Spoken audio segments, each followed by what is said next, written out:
¿Qué tal? Bienvenidos a este video. En este video les voy a explicar cómo es que la glucosa se puede convertir hacia glucógeno, así como también el glucógeno se puede destruir hacia moléculas de glucosa y posteriormente esa glucosa se puede utilizar como una fuente energética por medio de la producción de moléculas de ATP. Como sabemos, los carbohidratos es la principal fuente energética de todos los seres vivos, el cual para realizar cualquier actividad necesitamos de energía. Para caminar, para pensar, incluso para ver este video estamos gastando moléculas de glucosa, estamos produciendo moléculas de ATP para que todas nuestras células puedan realizar sus procesos vitales. Entonces, en la parte inferior se encuentra una molécula de glucosa, el cual esta glucosa puede ser obtenida de la dieta. Y esa glucosa, primeramente, para que pueda ser almacenada en hígado en forma de glucógeno, primeramente tiene que fosforilarse por medio de la enzima glucosinasa.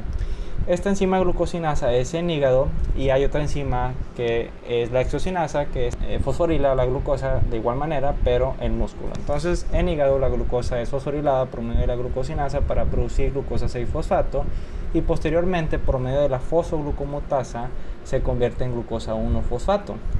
Esta glucosa 1-fosfato ya puede entrar en esta vía para la producción de glucógeno por medio de, primeramente, de la uridina difosfato glucosa pirofosforilasa, el cual por medio de la uridina trifosfato representados como UTP, esta se convierte en uridina difosfato glucosa, como vemos aquí UDP-GLC, una producción de dos moléculas de fósforo.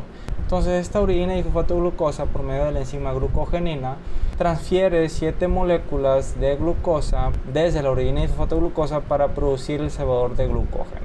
Ese cebador de glucógeno ya puede reaccionar con la enzima glucógeno sintasa, que como vemos aquí hay un producto de uridina y fosfato.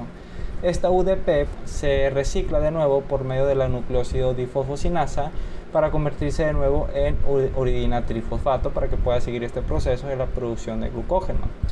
Al decir enlaces 1,4-glucosilo nos estamos refiriendo que el carbono 1 de una molécula de glucosa representado por este círculo, vamos a poner aquí carbono 1, se une al carbono 4 de una glucosa de un glucógeno, es decir, un polímero de glucosa. Como vemos aquí vemos 4 moléculas de glucosa, entonces este carbono 4 se une al carbono 1 y es por eso que se le conoce como enlaces 1-4.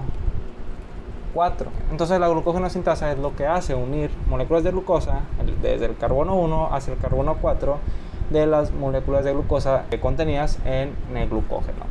Para ver de una manera más detallada lo que sucede, vamos a pasar a esta siguiente imagen, en el cual, como vemos aquí, se encuentra la glucógeno sintasa. Entonces la glucógeno sintasa, como vemos, cada uno de estos círculos es una molécula de glucosa unida con otra molécula de glucosa por medio de enlaces 1-4, estas líneas simples.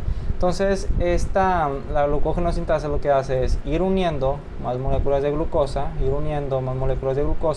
por medio de enlaces 1-4 y posteriormente cuando hay una cadena de glucosa de alrededor de 11 moléculas, por ejemplo aquí vemos 1, 2, 3, 4, 5, 6, 7, 8, 9, 10, 11, entra la enzima ramificadora que lo que hace es transferir 6 moléculas de glucosa, como vemos aquí 1, 2, 3, 4, 5, 6 hacia otra rama por medio de enlaces 1-6. Entonces lo que hace la glucógeno sintasa o ese proceso por el cual la glucosa se va uniendo a glucógeno para la formación de polímeros de glucosa es la formación de enlaces 1-4 y la formación de enlaces 1-6. Esa formación de enlaces 1-4 es llevada a cabo por medio de la glucógeno sintasa y 1-6 por medio de la enzima ramificadora. Entonces así obtenemos un glucógeno con muchas ramas, el cual lo hace más fácil para que pueda romperse, ya que las enzimas, que posteriormente vamos a ver cómo es que se rompen estas moléculas de glucosa en enlaces 1-4 y 1-6, hace que sea de una manera más rápida ese rompimiento y por lo tanto que haya una mayor disponibilidad de glucosa para obtener energía. Entonces volvemos a la imagen anterior y aquí vemos el glucógeno ya formado, como vemos aquí enlaces 1-4 y enlaces 1-6. Posteriormente este glucógeno puede degradarse hacia moléculas de glucosa por medio de la glucógeno fosforilasa, en el cual se le agrega un fósforo, y este proceso de glucógeno hacia glucosa es debido principalmente, por ejemplo, en situaciones en las cuales nosotros estamos bajo una situación de estrés o estamos, por ejemplo, en una situación de ayuno, inanición, el cual todo ese glucógeno que tenemos almacenado en hígado y en músculo sea utilizado para la producción de energía. Entonces el glucógeno, por medio de la glucógeno fosforilasa, lo que hace esta enzima se encuentra remarcado aquí en este círculo rojo, es ir rompiendo las moléculas de glucosa, separándolas del glucógeno. Por ejemplo, esta molécula de glucosa se separa, entonces aquí queda 1, 2, 3 moléculas de glucosa, y aquí vuelve a actuar de nuevo la glucógeno fosforilasa y separa esta otra molécula de glucosa, y así para cada uno.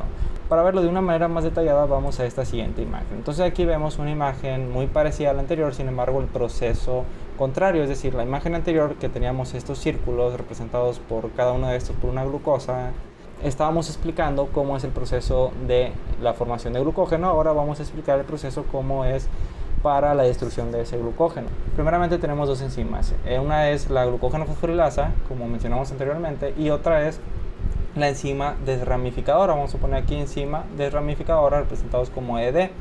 Esta enzima desramificadora tiene dos sitios catalíticos. Una es la glucanotransferasa y la otra es la enzima 1,6-glucosidasa. Entonces, la enzima desramificadora, los dos sitios catalíticos, glucanotransferasa y 1,6-glucosidasa, junto con la glucógeno fosforilasa, nos estamos asegurando en que toda la molécula de glucógeno sea degradada para la producción energética.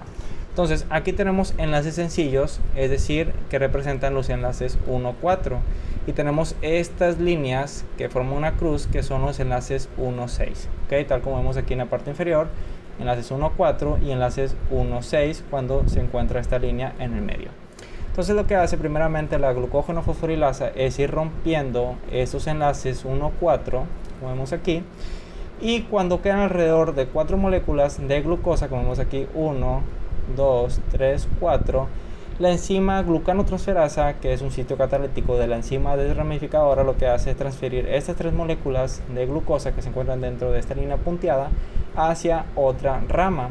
Es decir, como vemos aquí, estas 3 moléculas que se encontraban aquí son transferidas hacia otra rama por medio de enlaces 1, 4. Entonces, de esta manera estamos asegurándonos que hay una mayor exposición de enlaces 1,6 para que la enzima 1,6-glucosidasa pueda actuar, y asegurándonos que existe un rompimiento completo, es decir, de los enlaces 1,4 y enlaces 1,6 de las moléculas de glucosa contenidos en el glucógeno. Entonces, aquí vamos a enumerar las 3 enzimas necesarias para que este proceso de la degradación del glucógeno pueda llevarse a cabo. Primeramente, la glucógeno fosforilasa. Segundo y tercero pertenece a la enzima desramificadora, el cual tiene dos sitios catalíticos, que es la glucanotransferasa, y finalmente la 1,6-glucosidasa. Entonces, con estas 3 enzimas nosotros nos estamos asegurando el rompimiento completo del glucógeno. Volvemos a la imagen anterior y entonces aquí ya tenemos glucosa 1-fosfato libre para poderse utilizar para la producción de energía. Pero primero tiene que actuar la enzima fosfoglucomutasa, que lo que hace, como mencionamos anteriormente, es la conversión de glucosa 6-fosfato hacia glucosa 1-fosfato, y de igual manera el reversible, ¿no? De glucosa 1-fosfato hacia glucosa 6-fosfato. Entonces esta glucosa 6-fosfato puede ir hacia la glucólisis para la producción de energía. Sin embargo, la glucosa 6-fosfato tiene que convertirse hacia glucosa por medio de la enzima glucosa 6-fosfatasa, que es una enzima que se encuentra únicamente en el hígado, y esa glucosa ya puede salir hacia la sangre. Entonces aquí vamos a poner una flecha y vamos a poner sangre. Una vez que está en sangre, esta puede llegar hacia los tejidos, hacia las células que lo necesitan. Por ejemplo, el músculo. Entonces vamos a esta otra imagen en la cual se encuentra este ciclo, que es conocido como ciclo de Cori, el cual aquí vemos el hígado. Aquí se encuentra la glucosa 6-fosfato producida por medio de la enzima glucosa 6-fosfatasa, el cual libera moléculas de glucosa hacia la sangre y que estas pueden llegar hacia el músculo, el cual son los tejidos que lo puedan utilizar. Por ejemplo, en una actividad física, el músculo que está bajo un estrés, bajo contracción, la glucosa, la demanda energética aumenta, por lo tanto las moléculas de glucosa tienen que haber una mayor disponibilidad para la producción de moléculas de ATP. Entonces aquí vemos que el hígado puede degradar el glucógeno hacia glucosa 6-fosfato, y por medio de la enzima, como mencionamos, de la glucosa 6-fosfatasa, libera glucosa hacia la sangre, que como sabemos, el hígado, su principal función con respecto a la glucosa es mantener niveles constantes de glucosa en sangre. Entonces, una vez que se libera glucosa hacia la sangre, llega hacia el músculo y se fosforila por medio de la hexocinasa. Entonces, para eso vamos a ver el proceso de la glucólisis que se encuentra aquí. Entonces, vamos a irnos a esta primera parte. Aquí tenemos una molécula de glucosa que es liberada a partir del hígado, como hemos visto en la imagen anterior.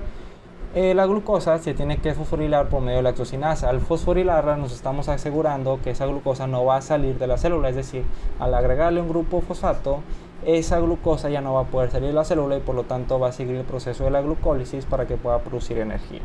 Una vez fosforilada se convierte en glucosa 6-fosfato y posteriormente por medio de la fosfoxosa isomerasa se isomeriza hacia fructosa 6-fosfato y posteriormente por medio de otra sinasa se le agrega otro grupo fosfato por medio de la fosfofructosinasa.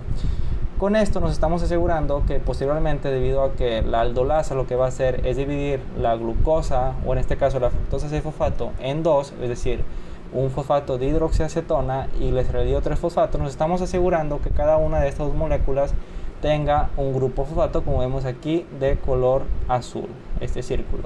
Entonces con eso nos aseguramos en que ninguna de estas moléculas salga de la célula y por lo tanto siga el proceso de la glucólisis.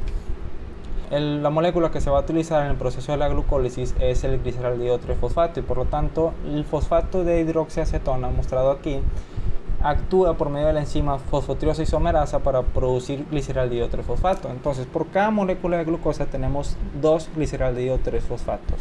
Posteriormente el gliceraldehido 3-fosfato es oxidado por medio del gliceraldehido 3-sulfato de deshidrogenasa, que lo que hace es donar un hidrógeno del NAD para formar NADH, en el que el NADH llega hacia la cadena respiratoria y oxida esta molécula para producir de nuevo NAD y que pueda permitir que este proceso de la glucólisis siga. Finalmente, esta glucosa se convierte en piruvato, como vemos aquí en la parte inferior. Este piruvato puede llegar hacia el ciclo del ácido cítrico para la producción de moléculas de ATP, es decir, de energía, o dependiendo de la situación de la persona, se puede convertir hacia lactato por medio de la lactato deshidrogenasa. Esto es debido, por ejemplo, a una actividad anaeróbica, como vemos aquí, anaeróbica, es decir, cuando hay insuficiencia de oxígeno, aquí la cadena respiratoria mitocondrial, para oxidar la molécula de NADH es necesario de oxígeno. Entonces, si no hay oxígeno, tiene que buscar otra forma en que esta molécula de NADH pueda oxidarse, en el que esa forma es por medio de la lactato deshidrogenasa. El piruvato se convierte en lactato y por lo tanto hay un aumento del lactato o ácido láctico, el cual, por ejemplo, cuando nosotros hemos realizado una actividad física extenuante, esa producción excesiva de ácido láctico ocasiona contracturas musculares o una sensación de quemadura dentro de los músculos que estamos utilizando. Por ejemplo, si estamos corriendo, sentimos una quemadura dentro de los músculos de las piernas. Entonces este lactato puede producir glucosa y este piruvato también puede producir glucosa por medio de un proceso llamado gluconeogénesis. Nos vamos a la imagen anterior, aquí se encuentra el ciclo de Cori. Entonces aquí tenemos glucosa en sangre, glucosa 6-fosfato por medio de exocinasa, piruvato, que como hemos visto anteriormente es como termina el proceso de la glucólisis. Entonces este piruvato, dependiendo de la situación de la persona, se puede convertir hacia lactato o puede producir moléculas de ATP por medio del ciclo del ácido cítrico, así como también puede producir moléculas de alanina, es decir, el aminoácido alanina por medio de la transaminación.